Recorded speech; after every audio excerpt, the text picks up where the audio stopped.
بنا به اطلاع رادیو آزادی، مقامات روسیه جسد شهروند 24 ساله تاجیکستان احسان امینزاده را که همراه با یک زاده دیگر تاجیکستان مهراب رحمانوف به قتل 11 سرباز روس در مشقا در ولایت با اوکراین هممرز بلگراد ایبدار میشد به پیوندانش دادند. احسان امینزاده و مهراب رحمانوف روز 15 اکتبر سال 2022 در جریان تیراندازی در مشقای ارتش روسیه در ولایت بلگراد کشته شدند.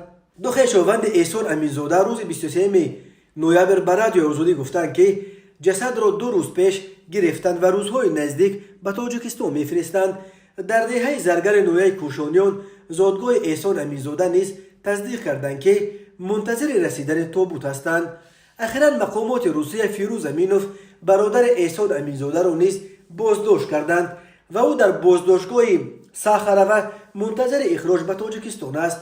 به گفته نزدیکانش احسان امینزاده روز 10 اکتبر در نزد متروی لوبلینوی مسکو گم شد و خبر مرگش 16 اکتبر رسید.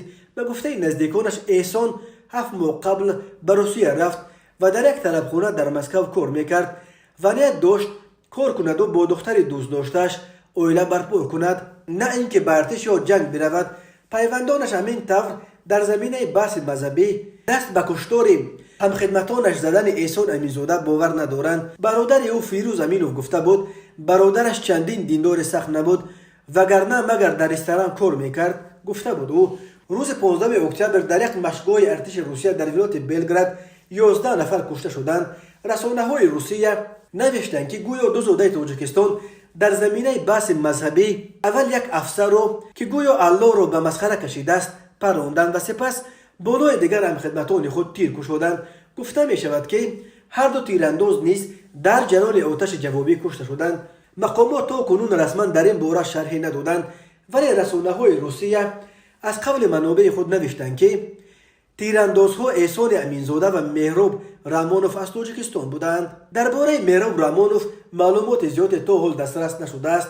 تنها حامی حقوق مهاجران ولنتینا چوبیک نوشته بود که گویا مهراب رحمانوف برای قاچاق مواد مخدر محکوم شده در یک محبس در ولایت بریانسک روسیه ادای حکم میکرد و اخیراً با وعده عفو و آزادی برای خدمت در ارتش روسیه و اشتراک در جنگ ضد اوکراین راضی شده است.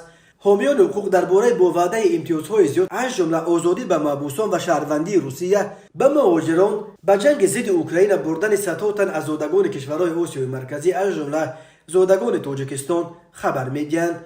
روسیه روز 24 فوریه سال 2022 با بهانه حمایت از اهالی روزبان دنباس به اوکراین حمله کرد و در روزها و هفته‌های اول جنگ یک قسمت قلمرو اوکراین را اشغال کرد، ولی در ماه‌های اخیر نیروهای اوکراین توانستند نه فقط پیش روی پیشروی نیروهای روسیه را بگیرند بلکه قریب نصف قلمرو اشغال شده از جمله زمین‌های اشغال شده ولایت خارکوف و شهر خرسون را برگردانیدند.